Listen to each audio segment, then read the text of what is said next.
कैसे हैं मेरे प्यारे बच्चों। चलिए आज हम लोग देखते चलेंगे बिल्कुल जैव प्रक्रम है ना। जैव प्रक्रम का 5 एक्सरसाइज यानी कि 5 दिनों से हम लोग बिल्कुल तैयारी कर रहे थे और 5 दिन में पूरे के पूरे थ्योरी जो है लगभग हम लोगों ने पूरे काफ़ी क्लियर कर चुके हैं। आज जो हमारा है ये बिल्कुल ऑब्जेक्टिव का क्लास है और पूरे के पूरे ऑब्जेक्टिव यानी लाइव प्रोसेस में जितने चीज़ आने वाले हैं उन सभी के बिल्कुल ऑब्जेक्टिव आज क्लियर करने वाले हैं, जिसमें लगभग 80 से प्लस आपका ऑब्जेक्टिव मिल जाते हैं और सारे के सारे एकदम बिल्कुल वीवीआई ऑब्जेक्टिव आपके होंगे जो बिल्कुल बायोलॉजी का मेन आपका मुख्य जड़ होगा। बिल्कुल शुरुआत करते हैं और इसको बिल्कुल एक एक क्वेश्चन को हम लेते चलेंगे। बिल्कुल ऑब्जेक्टिव है तो आप लोग बहुत अच्छे से ध्यान देंगे और उम्मीद है कि आप लोग का प्रैक्टिस बिल्कुल सफल रहेगा। बिल्कुल देखते चलेंगे। पहला नंबर क्वेश्चन देखेंगे। इसमें पहला नंबर देखिए क्वेश्चन क्या कहता है कि पौधों में बाष्पोत्सर्जन जो है किस भाग में होता है। पौधों में बाष्पोत्सर्जन जो है वो किस भाग में होता है। जड़ में होता है, तना में होता है, पत्ता में होता है, फूल में होता है। इसमें बताएंगे कि बाष्पोत्सर्जन किस अंग में होता है, किस भाग में होता है।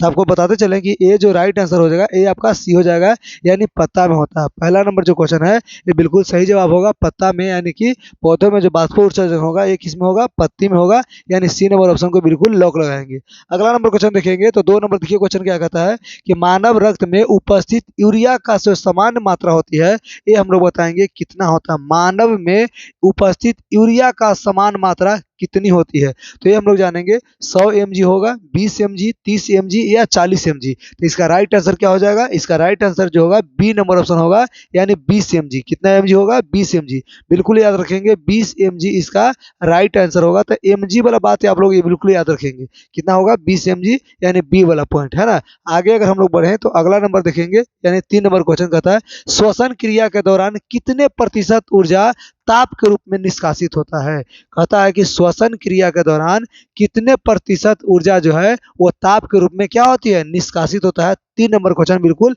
कंप्लीट हम लोग देखेंगे। 20%, 40% या 60% या 80%, कौन सा ऑप्शन हो जाएगा, बिल्कुल ए नंबर ऑप्शन बिल्कुल करेक्ट होगा, यानी कि सही होगा। यानी 20% जो है ताप के रूप में क्या होती है, निष्कासित होती है इसकी ऊर्जा। तो बिल्कुल ए नंबर को लॉक लगाते हुए अगला नंबर क्वेश्चन देखेंगे हम लोग। क्वेश्चन नंबर देखिए 4 क्या कहता है कि मनुष्य में वृक्क एक तंत्र का भाग है जो संबंधित है, किससे संबंधित है। मनुष्यों में जो वृक्क है वो किस तंत्र का भाग है जिस संबंधित रखता है, यानी वो किसके लिए तंत्र का काम करता है। पोषण का है, श्वसन का है, उत्सर्जन का है या परिवहन का। तो इसका राइट आंसर जो हो जाएगा ये आपका क्या हो जाएगा, वृक्क जो उत्सर्जन का हो जाएगा। क्या, उत्सर्जन का, यानी कि मनुष्यों में वृक्क जो है उत्सर्जन का क्या है, भाग है। यानी कि बिल्कुल याद रखेंगे सी नंबर ऑप्शन जो करेक्ट हो जाएगा, यानी चौथे नंबर का है ना। आगे अगर हम लोग बढ़े तो 5वां नंबर क्वेश्चन देखेंगे जो कहता है कि पौधों में वायवीय भागों के, है ना, पौधों में वायवीय यानी कि वायु ऑक्सीजन की उपस्थिति में जहाँ पर क्या होता है, उत्सर्जन होता है। ये समझेंगे कि पौधे में वायवीय भागों में से जल के निष्कासन यानी कि क्रिया कहलाती है। क्या कहलाती है, परागकण कहलाएगा, निषेचन कहलाएगा, विसरण कहलाएगा, बाष्पो उत्सर्जन कहलाता है। तो इसका आपका जवाब देना है कि पौधों में वायवीय भागों से जल के निष्कर्षण की क्रिया को हम क्या कहेंगे। क्वेश्चन नंबर 5 का आपको जवाब देना है। तो इसका क्या आंसर हो जाएगा, क्वेश्चन नंबर 5 का ऑप्शन जो होगा बाष्पो उत्सर्जन कहलाएगा। क्या कहलाएगा, बाष्पो उत्सर्जन, यानी 5वां का डी नंबर ऑप्शन बिल्कुल याद रखेंगे, है ना। पौधों में वायवीय यानी कि वायु आने जाने को काम को क्या बोलते हैं, बाष्पो उत्सर्जन बोलते हैं। अगला नंबर अगर बात करें हम लोग तो देखेंगे क्या, यानी 6ठा नंबर क्वेश्चन कि वह प्रक्रम जिसमें क्रिया जिसके द्वारा शरीर में ऊर्जा का उत्पादन होता है, वह प्रक्रम बताइए, यानी वह प्रक्रिया बताइए जिसके द्वारा पौधों में क्या होता है, सॉरी, शरीर में ऊर्जा का उत्पादन होता है। क्या कहलाता है, श्वसन कहलाता है, पोषण कहलाता है, उत्सर्जन या कहता उत्तेजनशीलता क्या कहलाता है, जिसमें पौधों में शरीर में ऊर्जा का क्या होता है, उत्पादन होता है।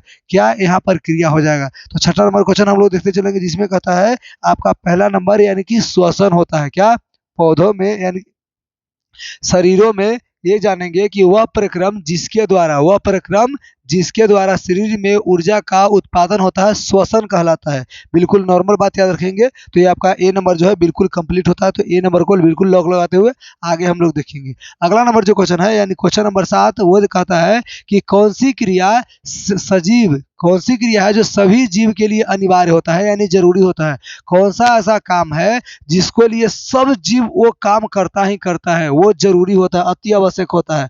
प्रकाश संश्लेषण तो ये सिर्फ पेड़ पौधे करते हैं।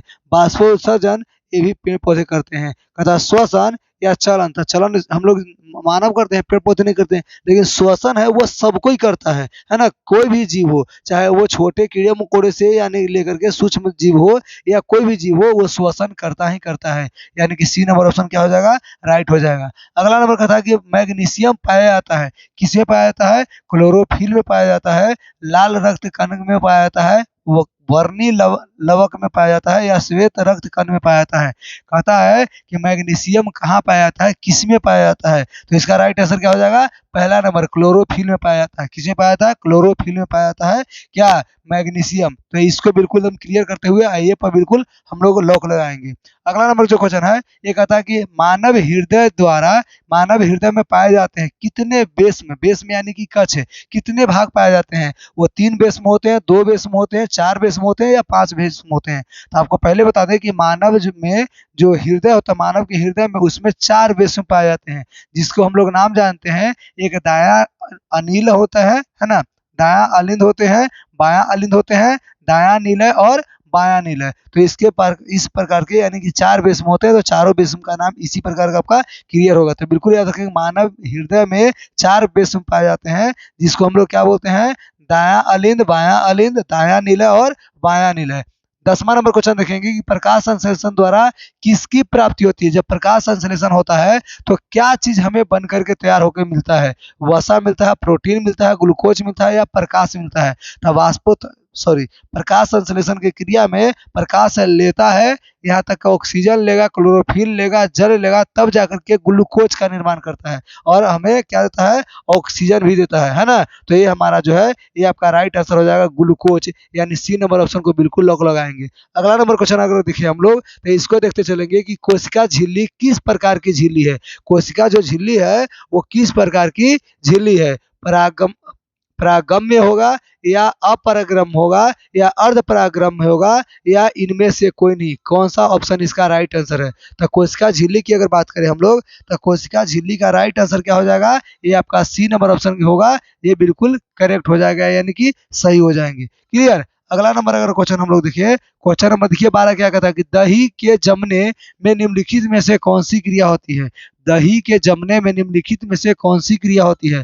अपघटन होता है, प्रकाश संश्लेषण होता है, किण्वन होता है या उत्सर्जन होता है? तो दही के जमने में निम्नलिखित में से कौन सा क्रिया होता है? तो ये आपका किण्वन की क्रिया होती है। कौन सी क्रिया होती है? किण्वन की, यानी सी नंबर ऑप्शन को बिल्कुल लॉक लगाते हुए आगे हम लोग बढ़ेंगे। अगला नंबर अगर क्वेश्चन देखिए हम लोग तो ये देखेंगे यानी कि जीवन की उपापचयी क्रियाओं के संचालन के लिए निम्नलिखित में कौन आवश्यक है? जीवन के उपापचयी यानी जीवन में हमारे जो उपापचयी क्रिया होता है उनके संचालन के लिए निम्नलिखित में से कौन है जो आवश्यक है? निरंतर ऊर्जा की आपूर्ति होता है, यानी जब हमारे भोजन हम लोग खाते हैं पचता है तो हमें भाई क्या आपको मिलता है? कहता निरंतर हमें ऊर्जा मिलती है, या शरीर के वृद्धि करने के लिए ऊर्जा मिलती है, या टूटे फूटे उत्तकों की मरम्मत होती है, या इनमें से सभी? तो इसका राइट आंसर क्या हो जाएगा? इनमें से सभी, यानी कि डी नंबर ऑप्शन जो है ये बिल्कुल राइट आंसर हो जाएगा। तो डी नंबर ऑप्शन को बिल्कुल क्या करेंगे हम लोग? लॉक लगाते चलेंगे। अगला नंबर अगर क्वेश्चन देखेंगे हम लोग तो क्वेश्चन नंबर देखते चलेंगे यानी 14, जिसमें कहता है जो हम लोग देखें तो सबसे पहली बात है कि मानव में डायलिसिस थैली होती है। मानव में क्या होती है? डायलिसिस थैली होती है। ये बताइए कि मानव में डायलिसिस थैली क्या काम करता है? ये नेफ्रॉन में होता है या न्यूरॉन में होता है, माइक्रोकॉन्ड्रिया में होता है, या इनमें से कोई नहीं, कोई में नहीं होता है? मानव में डायलिसिस थैली बताइए कहाँ पर होता है, किस में पाया जाता है? यानी 14 नंबर क्वेश्चन का जवाब देना है। तो राइट आंसर क्या हो जाएगा? इसका राइट आंसर ए आपका हो जाएगा। क्या हो जाता है? ए नंबर जो है इसका राइट आंसर, यानी कि नेफ्रॉन आपका हो जाता है ना? तो नेफ्रॉन यानी कि ए नंबर पर क्या करेंगे? बिल्कुल लॉक लगाते चलेंगे हम लोग। अगला नंबर अगर क्वेश्चन देखेंगे जिसमें कहता है कि मत्स्य का मुख्य श्वसन अंग बताइए क्या होता है? मत्स्य है वो कौन से अंग के द्वारा क्या करता है? श्वसन करता है। तो ये क्रिया होता है कि क्रिया के द्वारा या फेफड़ा के द्वारा, गिल्स के द्वारा या नाक के द्वारा। मत्स्य यानी कि मछली कौन से अंग के द्वारा सांस लेता है? तो इसका राइट आंसर क्या हो जाएगा? ये आपका सी नंबर हो जाएगा, यानी कि गिल्स के द्वारा। किसके द्वारा? गिल्स के द्वारा। मत्स्य यानी कि मछली जो है गिल्स के द्वारा क्या करता है, श्वसन करता है, यानी सी नंबर ऑप्शन क्या हो जाएगा, बिल्कुल सही हो जाएंगे। अगला नंबर अगर क्वेश्चन की बात करें तो कहता है पौधों में गैसों के निष्कासन के लिए किस क्रिया का उपयोग होता है। पौधों में गैसों का निष्कासन के लिए किस क्रिया का उपयोग होता है।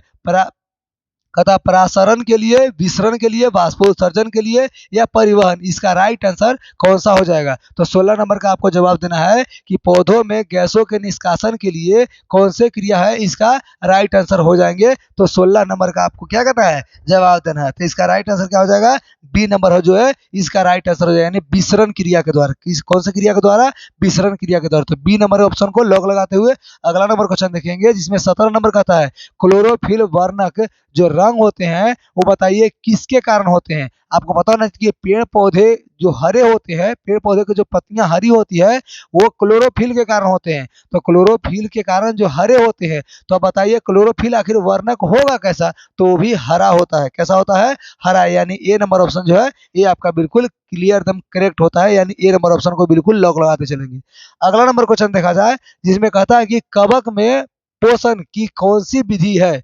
कवक में पोषण की कौन सी विधि है। स्वपोषी है, मृतजीवी है, समभोजी है या इनमें से कोई नहीं। तो कवक की बात करें तो कवक एक क्या है, मृतजीवी पोषण है। क्या है, मृतजीवी पोषण। तो इसको बिल्कुल लॉक लगाते हुए हम लोग बढ़ेंगे या 18 नंबर क्वेश्चन को क्या होगा, कवक जो है एक मृतजीवी पोषण इसमें से होंगे, है ना। तो बी नंबर ऑप्शन को बिल्कुल लॉक लगाएंगे और हम लोग आगे बढ़ेंगे। तो बी नंबर क्वेश्चन के लॉक लगाते हुए आगे देखेंगे, यानी 19 नंबर क्वेश्चन देखेंगे। रेजिन एवं गोंद कहाँ संचित रहता है।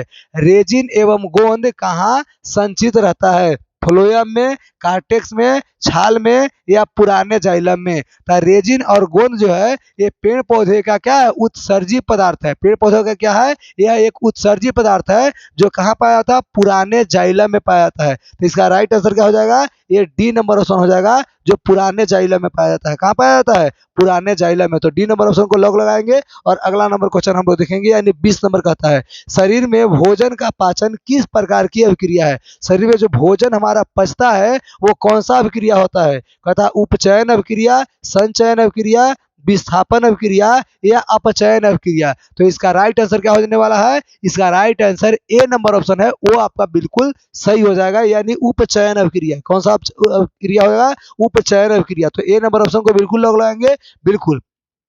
आगे 21 नंबर क्वेश्चन हम लोग देखेंगे कि रक्त आखिर है क्या। रक्त आखिर है क्या, यह कोशिका है, उत्तक है, पदार्थ है या इनमें से कोई नहीं।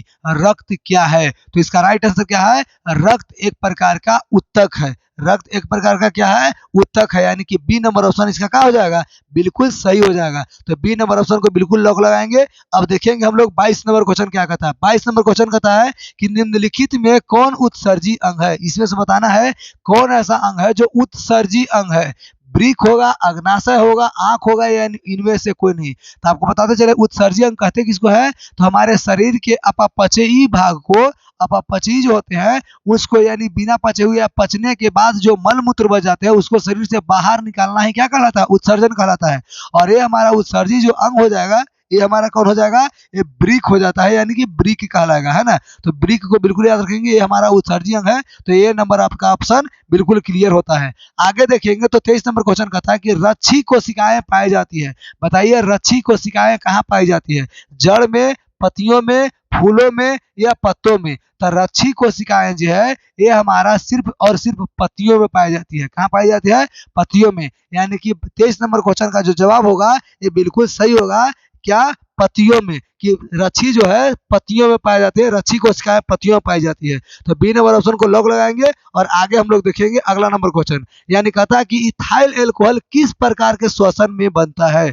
इथाइल एल्कोहल है वो किस प्रकार के श्वसन में बनता है। तो हम लोग, आपको पता होना चाहिए वायवीय श्वसन, अवायवीय श्वसन, ए बी दोनों या इनमें से कोई नहीं। तो वायवीय श्वसन जो वायु यानी कि ऑक्सीजन की उपस्थिति में होता है उसमें वायवीय श्वसन, और जो ऑक्सीजन की उपस्थिति में नहीं होता है उसे अवायवीय श्वसन। तो अवायवीय श्वसन में ही एथाइल एल्कोहल का क्या होता है, निर्माण होती है, यानी कि बनता है, ये ही प्रकार के श्वसन में बनता है। तो आपका बी नंबर ऑप्शन जो है ये बिल्कुल करेक्ट यानी कि सही नंबर हो जाएगा, है ना। तो बी नंबर ऑप्शन को लॉक लगाएंगे और अगला नंबर अगर क्वेश्चन हम लोग देखें जिसमें कहता कहता है कि मनुष्य के सांस लेने और छोड़ने की क्रिया को क्या कहते हैं। तो अगर बात करें तो इसमें आपको दिया हुआ है श्वासोच्छ्वास, श्वसन, निश्वसन और उत्सर्जन। तो अगर बात करें हम लोग तो उत्सर्जन किसको बोलते हैं, उत्सर्जन पहले समझिएगा। उत्सर्जन जो बोलते हैं जो हमारे शरीर के आपका पची भोज्य पदार्थ को शरीर से बाहर निकालता है उसे उत्सर्जन कहते हैं। निश्वसन जिसको बोलते हैं, जो हम लोग क्या कहते हैं, ये हमारे शरीर का जो चीज होता है यानी हम लोग सांस लेकर के छोड़ते हैं उसे निश्वसन, और श्वसन जो सांस लेने की क्रिया को हम लोग श्वसन कहते हैं। और श्वासोच्छ्वास जो होता है ना, ये श्वास लेने और छोड़ने की क्रिया को श्वासोच्छ्वास कहते हैं। यानी कि ए नंबर ऑप्शन इसका सही हो जाएगा, एकदम करेक्ट हो जाएगा। तो बिल्कुल ए नंबर ऑप्शन को लॉक लगाते हुए हम लोग आगे बढ़ेंगे। अगला नंबर देखिए क्वेश्चन क्या कहता है। कहता है अगला नंबर क्वेश्चन की रक्त में आयरन की कमी से होने वाला एक रोग बताइए कि रक्त में आयरन के कमी से कौन सा रोग होता है। टीबी होता है, मधुमेह होता है, एनीमिया होता है या उच्च रक्तदाब होता है। कौन सा है जो रक्त में आयरन के कमी से हो जाता है। तो रक्त में आयरन के कमी से जो होता है एनीमिया होता है। क्या होता है, एनीमिया नाम का एक रोग है जो रक्त में आयरन के कमी से हो जाता है। तो सी नंबर ऑप्शन को लॉक लगेंगे। अगला नंबर अगर क्वेश्चन हम लोग देखिए 27 नंबर, जिसमें कहता है कि पादप में जाइलम उत्तरदायी है। पादप यानी पेड़ पौधों में जाइलम का मेन काम क्या होता है। तो आपको बताते चले कि जाइलम और एक फ्लोएम एक ऐसा ऊतक है जो पेड़ पौधों में उत्सर्जन का काम करता है। क्या क्या काम करता है, उत्सर्जन का। और ये भी आपको बताते हैं कि जाइलम का काम होता है जल का हस्तांतरण करना, यानी जल को जड़ से मिट्टी से लेता है, जो जड़ के द्वारा वो ऊपर की ओर ले जाने के काम करता है, यानी पौधे के विभिन्न भागों तक पहुंचाता है, पत्तियों तक पहुंचाने का काम करता है।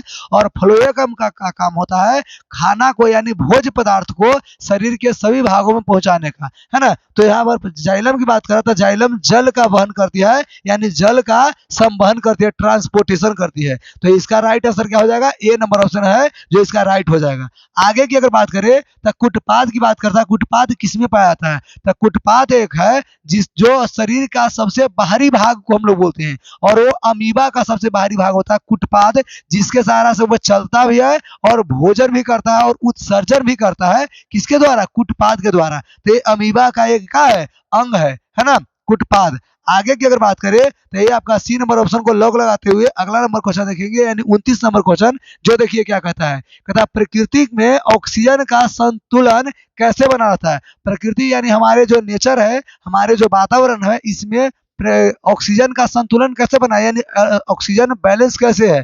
क्योंकि ऑक्सीजन जो बैलेंस है, हम लोग सांस लेते हैं, ऑक्सीजन लेते हैं और कार्बन डाइऑक्साइड छोड़ देते हैं, और कार्बन डाइऑक्साइड को कौन लेता है, पेड़ पौधे लेते हैं, और पेड़ पौधे जो है ऑक्सीजन देते हैं कार्बन डाइऑक्साइड लेकर के। कार्बन डाइऑक्साइड को पेड़ पौधे लेते हैं और ऑक्सीजन को देते हैं। इसके वजह से हमारे वायुमंडल में ऑक्सीजन का जो है लेयर बिल्कुल ऑक्सीजन और कार्बन डाइऑक्साइड दोनों का बैलेंस इक्वल में, बिल्कुल क्या इक्वल में नहीं, ये दोनों आपका 21% आपका ऑक्सीजन हो जाता है, और मात्र 0.03% क्या होता है, कार्बन डाइऑक्साइड यानी CO2 है ना। और 21% के मात्र आसपास में आपका ये आपका O2 है, और 78% आपको पता है ना कि क्या है, N2 यानी कि नाइट्रोजन गैस है। तो ये सब हम लोग को पता होना चाहिए। तो बिल्कुल अगर इसकी बात करें ऑक्सीजन की बात, कि ऑक्सीजन जो है ये बैलेंस कैसे बना हुआ है, तो ये प्रकाश संश्लेषण की वजह से। यहाँ पर लिखा हुआ है संयोजन अभिक्रिया क्रिया के द्वारा प्रकाश संश्लेषण अपघटन या इनमें से कोई नहीं। तो राइट आंसर क्या हो जाएगा, प्रकाश संश्लेषण। क्योंकि पेड़ पौधे प्रकाश संश्लेषण करके क्या देते हैं, ऑक्सीजन देते हैं और कार्बन डाइऑक्साइड को लेते हैं, यानी कि ग्रहण करते हैं, जिसके वजह से ये हमारे नेचर में, प्रकृति में क्या बना हुआ है, ऑक्सीजन की मात्रा बिल्कुल बरकरार है। यहाँ तक के अगर और ज्यादा पेड़ लगे तो बढ़ेगा ना कि घटेगा। तो ये बात बिल्कुल याद रखिएगा। आगे अगर हम लोग बढ़े तो ये बात आपको याद रखना पड़ेगा। 30 नंबर क्वेश्चन कि अस्टोमाटा जो है पौधे के किस अंग में पाया जाता है। अस्टोमाटा आपको बताते चले कि अस्टोमाटा में एक रंध्र होते हैं जिसको छिद्र, अस्टोमाटा जो होता है उसमें छिद्र होते हैं जो गैसों का आदान प्रदान करता है। गैसों का क्या करता है, आदान प्रदान, यानी कि कार्बन डाइऑक्साइड वायुमंडल से लेता है और ऑक्सीजन वायुमंडल में छोड़ता है। यहाँ तक कि बाष्पोत्सर्जन भी उसी के द्वारा, अस्टोमाटा के द्वारा करता है। और ये जो है पत्तियों में पाया जाता है। किसमें पाया जाता है, पेड़ पौधे के पत्तियों में पाया जाता है। तो ये आपका बी नंबर ऑप्शन जो है ये आपका बिल्कुल क्लियर नहीं करेक्ट होता है ना। तो सी बी नंबर ऑप्शन को बिल्कुल लॉक लगाएंगे। और आगे हम लोग देखेंगे यानी 31 नंबर क्वेश्चन, जो देखिए क्या कहता है, मानव हृदय का औसत प्रकुंचन क्या होता है। तो मानव हृदय का औसत प्रकुंचन दाब की अगर बात करें, देखिए अगर वैसे हम लोग इसको बीपी या ब्लड प्रेशर कहे, जैसे ब्लड प्रेशर यानी कि खून की जो रक्त चाप जिसको हम लोग बोलते हैं, तो ये हमारा अगर बीपीसी को अगर शॉर्ट में कहें तो बीपी कहते हैं। तो ये हमारा कितना होता है 80/120। अब बताइए कि 80 या 120 जो है, तो इसमें से आपको बताना है कि रक्त की औसत प्रकुंचन, प्रकुंचन आपका ये हो जाता है ना, प्रकुंचन। तो प्रकुंचन इसमें कौन सा इसका राइट आंसर होगा, ये आपका ए नंबर होगा, बी नंबर होगा या सी नंबर होगा। यानी 120 mmHg होगा, 150 mmHg होगा या 90 mmHg, या इनमें से कोई नहीं। तो इसका राइट आंसर क्या होगा, आपका ए नंबर जो है इसका राइट आंसर होगा। तो बिल्कुल आपको याद रखेंगे। आगे अगर बात करें ए नंबर लॉक लगाते चलेंगे। अगला नंबर अगर क्वेश्चन देखिए हम लोग 32 नंबर, जिसमें कहता है कि इनमें से कौन प्रकाश संश्लेषी अंग है। देखिए अंग की बात करें तो अंग में ऐसे ऑप्शन देखेंगे, पत्ती है, स्ट्रोमा है, ग्राना है, हरित लघुक है। तो यहाँ पर बिल्कुल याद रखेंगे कि जब भी प्रकाश संश्लेषी अंग की बात करेगा तो अंग में अगर आ जाएगा तो अंग में आपका पत्ती आ जाता है। पत्ती मतलब ये हस्बैंड वाला पत्ती नहीं, मतलब पेड़ पौधे के जो पत्ती होते हैं वो आपका आ जाता है ना। आगे अगर बात करें हम लोग कि अगर अंगक कहेगा, अंग नहीं अंगक, बिल्कुल याद रखें अंग है तो आपका पत्ती आंसर है। यहाँ पर प्रकाश संश्लेषी अंगक रहता है, अंगक है ना। तो अंगक अगर रहे लास्ट में क रहे तो आपका हरित लवक हो जाता है। क्या हो जाता है, हरित लवक। बिल्कुल ए अगर है तो आपका ए हो जाएंगे, और ए अगर रहता तो ए हो जाता। यानी यहाँ पर जो राइट आंसर है ये आपका ए ही होगा। तो बिल्कुल यहाँ पर याद रखेंगे ए का। बिल्कुल आगे बढ़ेंगे। कहता है बाष्पोत्सर्जन कैसी प्रक्रिया है, शारीरिक प्रक्रिया है, भौतिक प्रक्रिया है, रासायनिक प्रक्रिया है या प्राकृतिक प्रक्रिया है। तो बाष्पोत्सर्जन जो है ये कैसी प्रक्रिया है, एक भौतिक प्रक्रिया है। कैसे कर सकते हैं भौतिक प्रक्रिया, क्योंकि बाष्पोत्सर्जन जब पेड़ पौधे में होता है तब बिल्कुल हम उसे देख सकते हैं। अब कोई कोई के दिमाग में आएगा सर जी बाष्पोत्सर्जन यानी पेड़ पौधा जो गैस छोड़ता है, यानी कि जल को बाष्प के रूप में जब छोड़ता है उसको हम देख सकते हैं, बिल्कुल देख सकते हैं। लेकिन उसको देखने के लिए आपको माइक्रोस्कोप नहीं, उसको जिसको इलेक्ट्रॉन माइक्रोस्कोप कह सकते हैं, सबसे सूक्ष्म देखने वाली चीज होता है, उसको से आप देख सकते हैं, बहुत आसानी से देख सकते हैं। तो ये हमारा भौतिक प्रक्रिया होता है, भौतिक अभिक्रिया होता है। तो इसको बिल्कुल बी पर बिल्कुल आप लोग लॉक लगाते चलेंगे। आगे अगर बात करें हम लोग तो देखिए 34 नंबर क्वेश्चन कि शरीर में भोजन का पाचन किस प्रकार अभिक्रिया है। शरीर में भोजन का पाचन जो है ये किस प्रकार की अभिक्रिया है, अवकरण होगा, ऑक्सीकरण होगा, उदासीनीकरण होगा या बौद्धिक अपघटन होगा। तब शरीर में भोजन का जो पाचन है ये ऑक्सीकरण अभिक्रिया, ये ऑक्सीजन की उपस्थिति में होता है जब हम लोग सांस लेते हैं तब, तो ये ऑक्सीकरण अभिक्रिया हो जाता है ना। बी नंबर ऑप्शन को लॉक लगाएंगे। आगे अगर बात करें हम लोग तो देखेंगे यानी स्वपोषी पोषण के लिए आवश्यक, स्वपोषी पोषण के लिए आवश्यक इसमें कौन है। कहता है क्लोरोफिल होगा, कार्बन डाइऑक्साइड तथा जल होंगे, सूर्य का प्रकाश होगा या उपयुक्त सही। तो आपको पता होना चाहिए कि स्वपोषी पोषण यानी कि प्रकाश संश्लेषण करने के लिए क्या क्या चीज जरूरत होता है, क्लोरोफिल की जरूरत होता है, कार्बन डाइऑक्साइड भी जरूरत होता है, जल की भी जरूरत पड़ता है और सूर्य का प्रकाश की भी जरूरत पड़ता है। यानी कि उपरोक्त सभी, यानी कि डी नंबर ऑप्शन इसका क्या हो जाएगा, बिल्कुल सही जवाब होगा, है ना। तो डी नंबर ऑप्शन को लॉक लगाते चलेंगे। आगे अगर हम लोग बढ़ेंगे तो देखेंगे 36 नंबर क्वेश्चन क्या कहता है। कहता है पाइरूवेट के विखंडन से, पाइरूवेट के विखंडन से यह कार्बन, कहता है कार्बन डाइऑक्साइड जल और ऊर्जा देता है, यह क्रिया को बताइए क्या कहेंगे। कहता है कि कोशिका द्रव कहेंगे, माइक्रोकॉन्ड्रिया कहेंगे, हरित लवक कहेंगे या केंद्र, ये किसमें होता है। तो देखिए पाइरूवेट के जो विखंडन होता है ये वायवीय श्वसन में होता है, और वायवीय श्वसन माइक्रोकॉन्ड्रिया में होता है। यानी बी नंबर ऑप्शन इसका सही हो जाएगा। बिल्कुल याद रखेंगे ये क्या होता है, माइक्रोकॉन्ड्रिया में जो यहाँ पर बिल्कुल 36 एटीपी के रूप में ऊर्जा का क्या करता है, एटीपी के रूप में ऊर्जा का संग्रहण करता है, ऊर्जा निकालता है। तो बिल्कुल आपका क्या हो जाएगा, माइक्रोकॉन्ड्रिया हो जाएगा। बिल्कुल याद रखेंगे। अगला अगर बात करें 37 नंबर क्वेश्चन कि जठर ग्रंथियां कहाँ पाई जाती है, आंखों में, अग्नाशय में, यकृत में या अमाशय में। जठर ग्रंथियां कहाँ पाई जाती है, 37 नंबर क्वेश्चन का आपको जवाब देना है कि जठर ग्रंथि आखिर पाया कहाँ जाता है। तो जठर ग्रंथि आपका डी नंबर ऑप्शन हो जाएगा, अमाशय में। क्या पाया जाता है, अमाशय में जठर ग्रंथि, है ना। तो डी नंबर ऑप्शन बिल्कुल सही है। चलिए बहुत अच्छा बाबू, डी नंबर ऑप्शन को बिल्कुल लोग लगाते चलेंगे। और आगे हम लोग बढ़ेंगे तो अगला नंबर देखिए पॉइंट क्या कहता है। कहता है कि खुला परिसंचरण तंत्र किसमें पाया जाता है, जो खुला परिसंचरण तंत्र हो, मनुष्यों में, कॉकरोच में, घोड़ा में या ऊंट में। खुला परिसंचरण तंत्र जो है ये कॉकरोच में पाया जाता है। किसमें पाया जाता है, कॉकरोच में। तो बिल्कुल आप लोग को याद रखना पड़ेगा बी नंबर ऑप्शन कॉकरोच, कि जिसमें खुला परिसंचरण तंत्र पाया जाता है। आगे देखेंगे तो देखिए अगला नंबर क्वेश्चन क्या कहता है, यानी 39 नंबर। कहता है पौधों में पाए जाने वाला गाढ़ा एवं दुधिया उत्सर्जित तरल पदार्थ को क्या कहते हैं?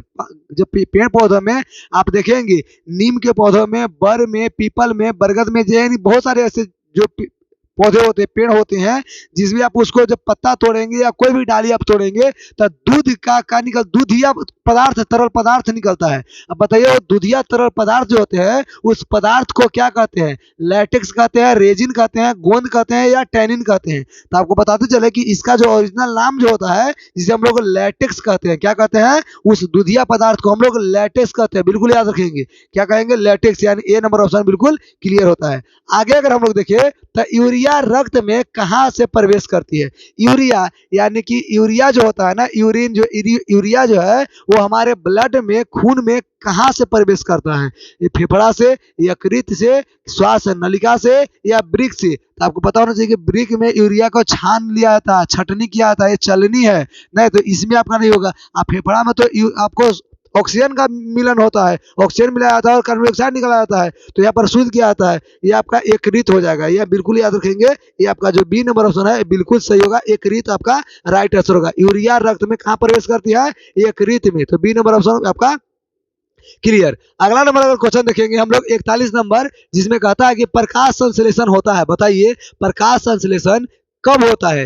रात में, दिन में, दिन और रात दोनों, या सुबह और शाम के सिर्फ होता है? ये बताएंगे आप प्रकाश संश्लेषण की क्रिया कब होता है। तो प्रकाश संश्लेषण का क्रिया क्या होता है? जब सूरज देवता उगे रहते हैं ना तब होता है, यानी जब ही सूर्य का प्रकाश मिलेगा तब जाकर के प्रकाश का संश्लेषण होगा, और वो दिन में होता है केवल, तो दिन में हो जाएगा। तो ये नंबर ऑप्शन क्या करेंगे? सॉरी, बी नंबर ऑप्शन को बिल्कुल लॉक लगाते चलेंगे। और अगला नंबर क्वेश्चन देखेंगे, यानी कि 42 नंबर, जिसमें कहता है कि पादप में फ्लोएम संवाहक ऊतक है। कहता है पादप में जो फ्लोएम है वो किस काम करता है? क्या चीज का काम करता है? भोजन के लिए, कार्बन डाइऑक्साइड या जल या अमीनो अम्ल? तो आपको बताते चले कि पौधे में जो फ्लोएम जो होते हैं वो संवाहक यानी ट्रांसपोर्टेशन का काम करता है। वो भोज्य पदार्थ यानी कि फल का करता है, फ्लोएम फल का हस्तांतरण करता है, फल मतलब भोजन का। तो याद रखेंगे पेड़ पौधे में दो ही संवाहक ऊतक होता है, यानी ट्रांसपोर्टेशन ऊतक होते हैं, एक जाइलम और एक फ्लोएम। जाइलम जल का हस्तांतरण करता है और फ्लोएम जो होते हैं फल का यानी भोजन का हस्तांतरण करता है। तो इसका राइट आंसर क्या हो जाएगा? यानी कि ए नंबर ऑप्शन जो है इसका राइट आंसर हो जाएगा। तो आगे बढ़ेंगे हम लोग। अगला नंबर क्वेश्चन यानी 43 नंबर कहता है कि प्रकाश संश्लेषण की क्रिया में ऑक्सीजन बाहर निकलता है। बताइए प्रकाश संश्लेषण की जब क्रिया होता है तो ऑक्सीजन बताइए किसको टूटने से बाहर निकलता है? जल को टूटने से बाहर निकलता है, कार्बन डाइऑक्साइड को टूटने से बाहर निकलता है, ग्लूकोज से निकलता है, या कहता है डिक्टियो जोन से बाहर निकलता है? तो इसका राइट आंसर क्या हो जाएगा? जल से। यानी जब जल टूटता है तब जाकर के कार्बन डाइऑक्साइड ऑक्सीजन आपका कहाँ निकलता है? बाहर निकलता है। तो ए नंबर ऑप्शन जो है ये आपका क्लियर होता है। आगे अगर देखेंगे तो 44 नंबर जो क्वेश्चन है, देखिए क्या कहता है कि रक्त में हल्के पीले रंग का चिपचिपे द्रव को कहते हैं। ब्लड में हल्का पीला रंग के चिपचिपा द्रव होता है, उसे हम लोग क्या कहते हैं? प्लाज्मा कहेंगे, सीरम कहेंगे, लिप कहेंगे या लसिका कहते हैं? तो इसका राइट आंसर क्या हो जाएगा? इसका राइट आंसर आपका ए नंबर ऑप्शन हो जाएगा। बिल्कुल याद रखेंगे, प्लाज्मा इसको कहते हैं। क्या कहते हैं? प्लाज्मा। यानी रक्त में हल्के पीले रंग का जो चिपचिपा द्रव होता है उसे क्या कहेंगे? प्लाज्मा कहते हैं। यानी कि ए नंबर ऑप्शन जो है ये बिल्कुल सही जवाब है। आगे अगर मिलाते चले हम लोग 45 नंबर की प्रकाश संश्लेषी अंगक है। अब बताते हैं प्रकाश संश्लेषी अंग की अगर बात करता तो हम लोग पत्ती मारते। पिछले बार भी कुछ देर पहले बताए थे कि जैसे प्रकाश संश्लेषी अंग की अगर बात करता तो क्या मारते? पत्ती। अंगक कह रहा तो अंगक जब मार रहा है तो इसको क्लोरोफिल मारेंगे। क्या मारेंगे? 45 नंबर जो क्वेश्चन है बिल्कुल क्लोरोफिल हम लोग मारेंगे, यानी कि क्लोरोफिल नहीं सॉरी हरित लवक मारेंगे, हरित लवक है ना। क्या मारेंगे? हरित लवक। तो ये आपका जो है बी नंबर ऑप्शन आपका होता है। तो बी नंबर ऑप्शन बिल्कुल मारेंगे। जब भी प्रकाश संश्लेषी अंग की बात करता पत्ती मारते, अंगक की बात क्या है? तो हरित लवक मारेंगे। इसी में लोग कंफ्यूजन हो जाते हैं, आप लोग कंफ्यूजन बिल्कुल नहीं होना है। तो बी नंबर ऑप्शन क्या हो जाएगा? बिल्कुल सही जवाब होगा। अब आगे देखते हैं 46 नंबर क्वेश्चन कि वृक्क के संरचनात्मक एवं क्रियात्मक इकाई को नेफ्रॉन कहते हैं। नॉर्मल बात है, इसको परिभाषा में आप लोग याद करवा दिए थे, जो आप लाइव क्लास अगर तो किए होंगे बहुत अच्छे से याद होगा, और नहीं तो ऐसे ही याद रखिए वृक्क के संरचनात्मक एवं क्रियात्मक इकाई को नेफ्रॉन कहते हैं। बस नॉर्मल बात है, बिल्कुल याद रखने वाली चीज है जो आपको याद रखना ही चाहिए, है ना। आगे बढ़ते हैं तो ए नंबर ऑप्शन को लॉक लगा दीजिए और आगे बढ़ेंगे। अगला नंबर क्वेश्चन कहता है 47 नंबर क्वेश्चन कि मनुष्य के शरीर की सबसे बड़ी ग्रंथि होती है बाबू, क्या होती है? लीवर होती है, अग्नाशय होती है, अंडाशय होती है, एड्रिनल होती है। तो मनुष्य के शरीर की सबसे बड़ी ग्रंथि को हम लोग लीवर कहते हैं। क्या बोलते हैं? लीवर। तो ये आपका राइट आंसर क्या हो जाएगा? ए नंबर जो है बिल्कुल राइट आंसर हो जाएगा, यानी ए नंबर को बिल्कुल लॉक लगाएंगे।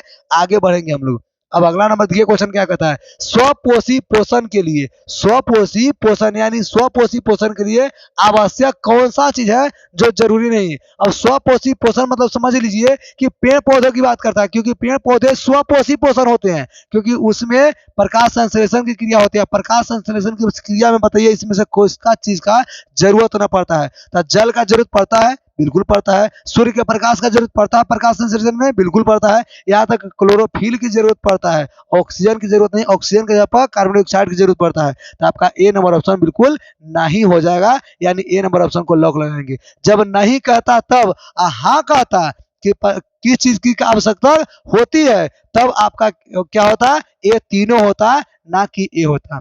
क्लियर? आगे बढ़ेंगे। अगला 49 नंबर क्वेश्चन देखेंगे जिसमें कहता है कि इनमें किसके द्वारा अमीबा में भोजन अंतर्ग्रहण होता है? इनमें से कौन सा ऐसा अंगक है अमीबा का जिससे भोजन को अंदर यानी कि भोजन को उसके शरीर में प्रवेश करता है? कुटपाद के द्वारा, परिवहन के द्वारा, भोजन रसदानी के द्वारा या केंद्रक के द्वारा? तो आपको बताते चले कि अमीबा में सबसे बाहरी जो अंग होते हैं जिसे कुटपाद कहते हैं, कुटपाद के द्वारा वो अपने शरीर उसका शरीर का बनावट भी होता है, यानी कि उसका जो शरीर के एक कोशिकीय होते हैं और अनिश्चित आकार का होता है, बिल्कुल उसका कोई निश्चित आकार नहीं होता है। वो कुटपाद जो होता है ऐसा मुलायम होता है हर प्रकार को उसको बिल्कुल सहन कर लेता है। साथ में कुटपाद के द्वारा वो चलता भी है, एक जगह से दूसरा जगह वो जाता है। साथ में भोजन का अंतर्ग्रहण के साथ साथ उत्सर्जन भी कुटपाद के द्वारा ही करता है। तो इसका राइट आंसर क्या हो जाएगा? कुटपाद, यानी कि ए नंबर ऑप्शन इसका सही जवाब होगा। तो ए नंबर ऑप्शन को बिल्कुल लोग लगाते चलेंगे। अगला नंबर क्वेश्चन देखेंगे तो 50 नंबर क्वेश्चन देखिए क्या कहता है।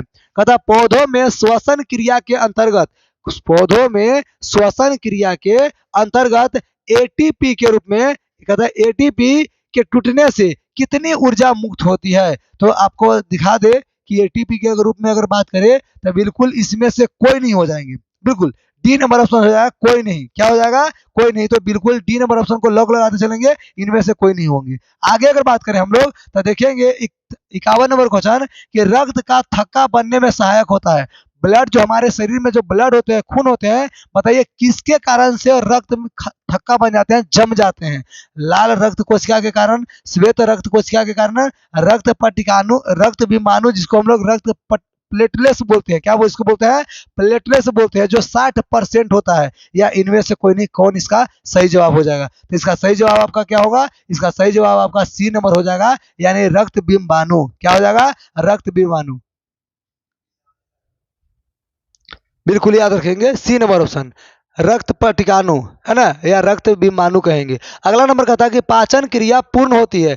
पाचन क्रिया यानी पाचन का पूरा प्रक्रिया एकदम खत्म होता है, पूरा होता है, वो किस में होता है? अग्नाशय में, बड़ी आंत में, छोटी आंत में या ग्रास नली में? तो जो पाचन का सबसे पूरा क्रिया जो होता है, शुरुआत तो वैसे हमारे मुंह से ही हो जाता है, वो उसके बाद आपका ग्रास नली है, इसमें बिल्कुल एक ठोप भी पाचन का क्रिया नहीं होता है। अमाशय में भी शुरुआत होता है और अमाशय से लेकर के छोटी आंत में संपूर्ण हो जाती है और बड़ी आंत में आपका अवशोषण सिर्फ होता है। तो आपका सी नंबर ऑप्शन जो होगा ये बिल्कुल क्लियर एकदम सही जवाब होगा, है ना।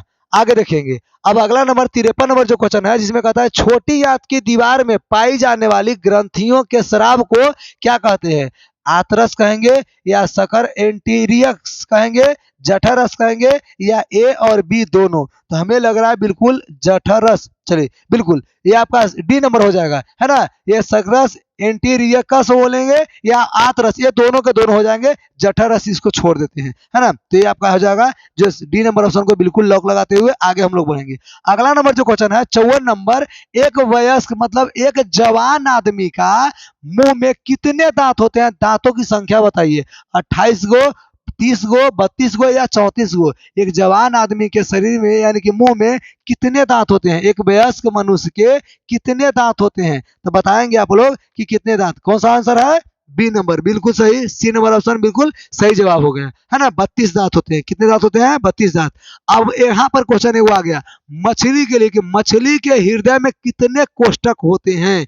2, 3, 4 या केवल एक ही कोष्ठ होते हैं? तो मछली के हृदय में कोष्ठक की जो संख्या होती है ये 2 होती है। कितने होते हैं? 2। मनुष्यों के कोष्ठक जो हृदय के कोष्ठक शरीर में, मनुष्यों के शरीर में हृदय के कोष्ठक की संख्या कितनी होती है? 4 होते हैं। दायां अलिंद, बायां अलिंद और दायां निलय और बायां निलय। लेकिन मछलियों में सिर्फ और सिर्फ 2 ही होते हैं। इसको बिल्कुल याद रखिएगा। तो ये नंबर ऑप्शन क्या होता है? बिल्कुल सही जवाब होता है। आगे अगर हम लोग देखें 56 नंबर, तो स्वाद कलियां पाई जाती है। बताइए स्वाद कलियां कहाँ पाई जाती है? अग्नाशय के ऊपरी सतह पर, जीभ के ऊपरी सतह पर, या अग्रचवर्णक पर, या ग्रसनी के भीतरी दीवार पर। ग्रसनी के भीतरी दीवार पर स्वाद कलियां बताइए कहाँ पाए जाते हैं? स्वाद कलियां जो हम लोग स्वाद किससे चखते हैं? जीभ से चखते हैं। जब भी किसी चीज का स्वाद चखना हो जीभ से, तो ये जीभ के ऊपर होता है ना। तो ये आपका बी नंबर ऑप्शन है, ये बिल्कुल आपका सही जवाब है ना। चलिए अगला नंबर क्वेश्चन देखेंगे हम लोग। तो ये आपका देखेंगे 57 नंबर, जिसमें क्या कहता है? कहता है कि अमाशय के अग्रभाग को कहते हैं, यानी अमाशय जिसको हम लोग पेट बोलते हैं, अमाशय को ही बोलते हैं पेट। अब अमाशय के सबसे ऊपरी यानी सबसे आगे वाला जो भाग होता है उसका नाम क्या है? कहता है कि पाई लोरिक नाम है, कुंडरी का नाम है, कार्डियक नाम है, या एपिग्लॉटिक्स नाम है। क्या इसका जो सही जवाब होगा? इसका जवाब क्या होगा? चलिए जल्दी से बताते चलेंगे। चलिए सी नंबर ऑप्शन जो बिल्कुल सही है, कार्डियक होगा। क्या होगा? कार्डियक, यानी सी नंबर ऑप्शन को बिल्कुल लॉक लगाएंगे और आगे हम लोग बढ़ेंगे यानी 58 नंबर क्वेश्चन में। 58 नंबर जो क्वेश्चन है ये आपका कहता है कि मुख गुहा का पिछला भाग कहलाता है। बताइए मुख गुहा का पिछला भाग क्या कहलाता है? ग्रसनी कहलाता है, ग्रासनली कहलाता है, ग्रहणी कहलाता है, या अग्नाशय कहलाता है? तो मुख गुहा का जो पिछला भाग होता है उसे हम लोग ग्रसनी कहते हैं। क्या बोलते हैं? ग्रसनी, यानी मुख गुहा, मुंह के जो पीछे आपका जो कंठ वाला भाग है ना, इसी को हम लोग ग्रसनी कहते हैं। क्या बोलते हैं? ग्रसनी। और ये जो पूरा अगर लंबा अगर पाइप की बात करें तो इसे हम लोग ग्रासनली कहते हैं। तो आपका ए नंबर ऑप्शन क्या होता है? बिल्कुल सही जवाब होते हैं। आगे अगर देखेंगे, अब क्वेश्चन नंबर देखिए 59 क्या कहता है? निम्नलिखित में कौन सजीव के मुख्य लक्षण है? निम्नलिखित में से कौन सा ऐसा लक्षण है वो सजीव का मुख्य लक्षण? अब पेड़ पौधा की बात नहीं करें, पहला स्थानांतरण। स्थानांतरण तो हम तो एक जगह से दूसरा जगह चल जाएंगे। स्थानांतरण मतलब एक जगह से दूसरा जगह चलना, तो ये तो हम लोग चल लेते हैं, ये तो सही बात है। लेकिन पेड़ पौधा भी चलता है? नहीं चलता है। तो सजीव के लिए मुख्य कदम आपका आवश्यक नहीं होता है। ये सजीव हम लोग चल सकते हैं, पेड़ पौधा नहीं चल सकता। तो ये आपका गलत हो जाएगा। श्वसन, प्रकाश संश्लेषण और इनमें से सभी। तो देखिए प्रकाश संश्लेषण केवल पेड़ पौधा कर सकता है, स्थानांतरण हम लोग जीव कर सकते हैं, पेड़ पौधा नहीं कर सकता। और प्रकाश संश्लेषण पेड़ पौधा कर सकता है, हम लोग नहीं। श्वसन है वो सब कोई कर सकता है ना। तो श्वसन इसका राइट आंसर हो जाएगा बिल्कुल। चलिए अगला नंबर क्वेश्चन देखते चलेंगे। 60 नंबर क्वेश्चन देखिए क्या कहता है? छोटी आंत एवं बड़ी आंत के बीच में जो जोड़ होता है, छोटी आंत और बड़ी आंत के जो जब जुड़ता है तो वहां पर एक क्या होता है? एक नली नुमा एक गांठ होता है। उस गांठ का नाम बताइए। कहता है छोटी आंत और बड़ी आंत के जोड़ पर पाई जाने वाले एक छोटी नली नुमा रचना होती है, नली के जैसा, उसे क्या कहते हैं? सीरकम बोलेंगे, रेटक्स बोलेंगे, कोलन बोलेंगे, अपेंडिक्स बोलते हैं। इसका राइट आंसर क्या हो जाएगा? किसको? यानी छोटी आंत और बड़ी आंत जब आपस में क्या होते हैं? जब मिलते हैं। तो इसका जो राइट आंसर है क्या होता है? ये आपका सीकम होता है, यानी ए नंबर इसका बिल्कुल सही जवाब होगा। तो ए नंबर ऑप्शन को बिल्कुल लॉक लगाएंगे। चलिए बहुत अच्छे। 61 नंबर क्वेश्चन देखेंगे, जिसमें कहता है छोटी आंत में भोजन के पाचन में निम्नलिखित में से किस रस की भूमिका होती है? छोटी आंत में जब भोजन का पाचन होता है तो निम्नलिखित में से किस रस का जरूरत होता है, आवश्यक होता है? कौन सा रस वहां पर पहुंचती है ना? किस रस की भूमिका होती है? पीत रस की, या कहता है अग्नाशयी रस की, आंत रस की, या इनमें से सभी? तो आपको बताते चले कि छोटी आंत में जब भोजन का पाचन होता है तो हम ये सब सारा का सारा रस पाचन के लिए तो बना है। ये आपका सभी के सभी हो जाएंगे, यानी डी नंबर ऑप्शन है जो बिल्कुल सही जवाब होगा, है ना। तो डी नंबर ऑप्शन को बिल्कुल लॉक लगाएंगे और आगे हम लोग बढ़ेंगे। अगला नंबर क्वेश्चन देखिए क्या कहता है। अगला नंबर जो क्वेश्चन है जिसमें कहता है कि अमाशय में अधपचे, अधपके मतलब आधा पका हुआ, अमाशय में जो आधा पचा हुआ भोजन होता है उस भोजन के लेई के तरल के रूप में, लेई के तरह के रूप में कहता है स्वरूप को क्या कहते हैं? काइम कहेंगे, या चाइम कहेंगे, या काइल लोग माइक क्रॉन कहेंगे, या इनमें से कोई नहीं? यानी 62 नंबर क्वेश्चन का आपको जवाब देना है, कौन सा हो जाएगा? तो 62 नंबर क्वेश्चन का जवाब क्या हो जाएगा? यानी बी नंबर चाइम कहेंगे। क्या बोलेंगे? चाइम, है ना। चलिए अमाशय में अपच भोजन के लेय के तरह स्वरूप को क्या कहते हैं, तो ये आपका क्या हो जाएगा, ए नंबर ऑप्शन, है ना। तो बिल्कुल याद रखेंगे, एक कायम हो जाएगा, ए नंबर ऑप्शन कायम। चलिए बहुत अच्छे, ए नंबर ऑप्शन कायम हो जाएगा, अमाशय में अधपके भोजन, बिल्कुल सही है। अगला नंबर देखेंगे क्वेश्चन हम लोग, कहता है कि 63 नंबर, निम्नलिखित में से कौन एमिनो अम्ल का विखंडन से बनता है। निम्नलिखित में से कौन है जो एमिनो अम्ल के विखंडन से बनता है, कार्बन डाइऑक्साइड या कहता है कार्बन मोनोऑक्साइड, अमोनिया या बी और सी दोनों। तो इनसे अमीनो अम्ल के विखंडन से जो बनेगा एमिनो अम्ल, तो आपका अमोनिया बनता है। क्या बनता है, अमोनिया। तो आपका सी नंबर ऑप्शन है, ये आपका बिल्कुल सही हो जाता है। आगे की ओर बात करें तो स्वपोषी पौधे, स्वपोषी पोषण के लिए क्या आवश्यक होता है। तो स्वपोषी मतलब ये आप बिल्कुल समझेंगे, जो पेड़ पौधे स्वपोषी होते हैं, यानी कि पेड़ पौधे ही स्वपोषी होते हैं, तो वो प्रकाश संश्लेषण की क्रिया करता है। अब उसके लिए क्या आवश्यक होता है, क्लोरोफिल जरूरी होता है, सूर्य का प्रकाश जरूरी होता है, कार्बन डाइऑक्साइड या जल जरूरी होती है। अब इनमें से सभी जरूरी होते हैं, कौन सा इसका राइट आंसर हो जाएंगे। तो इसका सही जवाब क्या होगा, सही जवाब आपका सभी हो जाएंगे, सही जवाब सभी, यानी क्लोरोफिल की भी जरूरत पड़ता है, सूर्य के प्रकाश की जरूरत पड़ता है, जल और कार्बन डाइऑक्साइड की भी जरूरत पड़ता है, यानी टोटल आपका बिल्कुल सही जवाब है। अगला नंबर अगर देखें 65 नंबर, तो चाइल्ड का अवशोषण होता है। बताइए चाइल्ड का अवशोषण कहाँ होता है, इलियम में, जेजुनम में, कोलन में या रेक्टम में। इसमें राइट आंसर होगा चाइल्ड का अवशोषण वो आपका कहाँ होता है, इसका जवाब देना। तो इसका क्या हो जाएगा राइट आंसर, इलियम। क्या हो जाएगा, ए नंबर इलियम। चाइल्ड का अवशोषण कहाँ होता है,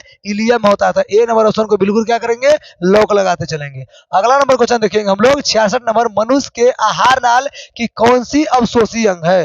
मनुष्य के आहार नाल का जो अवशोषी अंग है, बताइए इसमें से कौन सा जवाब बिल्कुल क्या होंगे, सही हो जाएगा, है ना। तो बिल्कुल याद रखिए क्या हो जाएगा, अपेंडिक्स। मनुष्य के आहार नाल का जो अवशोषी अंग है वो आपका अपेंडिक्स हो जाता है। क्या होता है, अपेंडिक्स। क्लियर। चलिए बहुत अच्छा बाबू, आगे देखेंगे, यानी कि 67 नंबर क्वेश्चन, दांत अस्थि क्षय का कारण।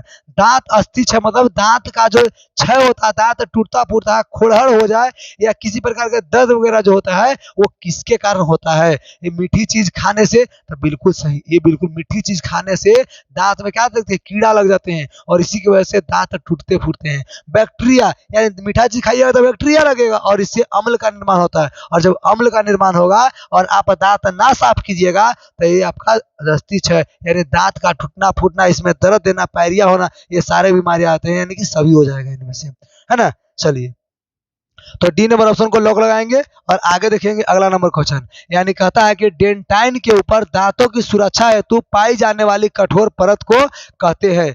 डेंटाइन के ऊपर दांतों के सुरक्षा के लिए जो पाए जाने वाले कठोर परत होते हैं उसे क्या कहते हैं, इनामेल कहते हैं, कैनाइन कहते हैं, दंत पलक बोलते हैं या मोलर कहते हैं। तो इसका राइट आंसर क्या होगा, इनामेल होता है। क्या होता है, इनामेल। बिल्कुल याद रखेंगे, ए नंबर ऑप्शन बिल्कुल करेक्ट होगा, सही जवाब होगा। अगला नंबर जो कहता जाता है 69 नंबर, ये देखिए क्या कहता है 69 नंबर जो क्वेश्चन है, जिसमें कहता है कि पैरामीशियम में भोजन का अंतर्ग्रहण बताइए किसके द्वारा होता है, सिलिया के द्वारा होता है या केशिका मुख के द्वारा होता है, भोजन राजधानी के द्वारा होता है या कुटपाद के द्वारा होता है। तो पैरामीशियम भी एक कोशिकीय जीव है और इसमें भोजन करने के लिए अमीबा के जैसा ऐसा नहीं है कि कुटपाद के द्वारा भोजन करता है, इसके लिए एक मुख बनाया जाता है जिसको हम लोग कोशिका मुख कहते हैं। क्या कहते हैं, कोशिका मुख। यानी कि 69 नंबर क्वेश्चन का आपका बी नंबर ऑप्शन जो है बिल्कुल सही जवाब होगा। तो बी नंबर ऑप्शन को बिल्कुल लॉक लगाते चलेंगे और अगला नंबर क्वेश्चन देखेंगे 70 नंबर। देखिए 70 नंबर क्वेश्चन क्या कहता है, प्रकाश संश्लेषी इकाई। अब बताइए प्रकाश संश्लेषण के इकाई इसमें से कौन हो जाएंगे, ये क्लोरोप्लास्ट हो जाएगा या प्लास्टिक होगा या क्लोरोफिल होगा या इनमें से कोई नहीं। प्रकाश संश्लेषण में क्या इसका जरूरत होता है, बताइए इसमें कौन इकाई है, कौन सा। चलिए बहुत अच्छा बाबू, सी नंबर ऑप्शन क्लोरोफिल हो जाएगा। क्या हो जाएगा, क्लोरोफिल, यानी सी नंबर ऑप्शन को बिल्कुल लॉक लगाएंगे। अगला नंबर जो क्वेश्चन है ये आपका कहता है प्रकाश संश्लेषण प्रक्रिया का मुख्य उत्पाद बताइए इसमें से कौन है। प्रकाश संश्लेषण की जब क्रिया होता है तो बताइए क्या चीज बन करके निकलता है रिजल्ट, यानी कि अभी इसमें से प्रतिफल क्या होता है, ग्लूकोज होगा, ऑक्सीजन होगा, जल होगा या कार्बन डाइऑक्साइड। तो आपको बताते चले कि जब भोजन हम लोग करते हैं, प्रकाश संश्लेषण का क्रिया होता है, जब पेड़ पौधे भोजन बनाते हैं तो कार्बन डाइऑक्साइड लेता है, जल लेता है और क्या लेता है, सूर्य के प्रकाश और क्लोरोफिल के साथ में ग्लूकोज बनाता है। ग्लूकोज जो भोजन के लिए होता है, और ऑक्सीजन शरीर से क्या करता है, वो बाहर निकालने का काम करता है। ऑक्सीजन शरीर से बाहर निकालने का काम करता है। तो इसको मेन उत्पाद जो हम लोगों को देने का काम करता है वो हमारा क्या होता है, ऑक्सीजन का होता है। तो आपका बी नंबर ऑप्शन जो होगा ये बिल्कुल करेक्ट यानी कि सही जवाब होंगे। अब देखेंगे 72 नंबर क्वेश्चन कि पैरामीशियम में पाई जाने वाली पोषक विधि को क्या कहते हैं। पैरामीशियम में पाई जाने वाली पोषक विधि जो होते हैं, जिसे स्वपोषण कहेंगे, मृतजीवी पोषण कहेंगे, परजीवी पोषण कहेंगे, या प्राणी समपोषी पोषण कहेंगे। यानी 72 नंबर क्वेश्चन का जवाब जो होगा वो क्या होगा, तो डी नंबर ऑप्शन होगा प्राणी समपोषी पोषण। क्या हो जाएंगे, प्राणी समपोषी पोषण। प्राणी समपोषी पोषण किसको बोलेंगे, जो खाए और खाने के बाद में उसका मल मूत्र भी त्याग करे, तो उसको, तो ये पैरामीशियम, अमीबा, ये क्या होगा, प्राणी समपोषी जीव में आते हैं। इसलिए डी नंबर ऑप्शन क्या हो जाएगा, बिल्कुल सही जवाब आएगा। अगला नंबर अगर क्वेश्चन देखें हम लोग, तो निम्नलिखित में कहता है कि किसे प्रकाश संश्लेषी अंगक कहते हैं। बिल्कुल याद रखिए, प्रकाश संश्लेषी अंग की बात नहीं, अंग की बात कर रहे हैं। अंगक कहते हैं, बताइए कौन हो जाएंगे, जड़ होंगे, पत्ती होंगे, स्टोमाटा होगा, या हरित लव। जो प्रकाश संश्लेषी अंग की अगर बात करें, प्रकाश संश्लेषी यानी सूर्य के प्रकाश को जब तीरता है तो तीरने वाला काम जो, अगर अंग की बात करें तो पत्ती होते हैं, लेकिन अंग की बात करें तो ये आपका हरित लवक होता है। यानी डी नंबर ऑप्शन इसका सही जवाब होंगे। तो डी नंबर ऑप्शन को बिल्कुल क्या करेंगे, लॉक लगाते चलेंगे। और अगला नंबर अगर क्वेश्चन हम लोग देखें 74 नंबर, इसमें कहता है कि निम्नलिखित में से जठर ग्रंथि कौन सी कोशिका हाइड्रोक्लोरिक अम्ल का स्राव करती है। कोशिका भित्ति, या जाइमोजीन कोशिका, म्यूकिस कोशिका, या इनमें से कोई नहीं। इसका राइट आंसर 74 का क्या हो जाएगा, तो क्या हो जाएगा आपका ए नंबर ऑप्शन जो है, क्या कोशिका भित्ति होता है। क्या होता है, कोशिका भित्ति। तो ए नंबर ऑप्शन को लॉक लगाएंगे। अगला नंबर 75 नंबर क्वेश्चन कहता है कि मनुष्य के मुख गुहा में कितने जोड़े लार ग्रंथि होती हैं। मनुष्य के जो मुख होता है, मुख में कितने जोड़ा लार का ग्रंथि होता है, तो ये बताएंगे। तो मनुष्य के मुख गुहा में यानी कि मुंह में 3 जोड़ी लार ग्रंथि पाई जाती है। कितनी जोड़ी, 3 जोड़ी। यानी कि सी नंबर ऑप्शन क्या हो जाएगा, बिल्कुल सही जवाब होगा। तो सी नंबर ऑप्शन को बिल्कुल लॉक लगाते चलेंगे और आगे हम लोग बढ़ेंगे, है ना। चलिए अगला 76 नंबर क्वेश्चन कहता है कि इनमें से कौन सी रचना द्वारा अमीबा में भोजन का अंतर्ग्रहण होता है। अब इनमें से कौन सा ऐसा रचना है जिसके द्वारा अमीबा में भोजन का क्या होता है, अंतर्ग्रहण, मतलब भोजन करता है, भोजन खाता है। कुटपाद के द्वारा, सिलियम के द्वारा, भोजन राजधानी के द्वारा, या पीना साइट के द्वारा। तो बिल्कुल याद रखेंगे ये कुटपाद। और अमीबा से रिलेटेड हर एक बात बिल्कुल याद रखिएगा, क्योंकि अमीबा बिल्कुल वीवीआई में नहीं, मोस्ट वीवीआई में रखिए।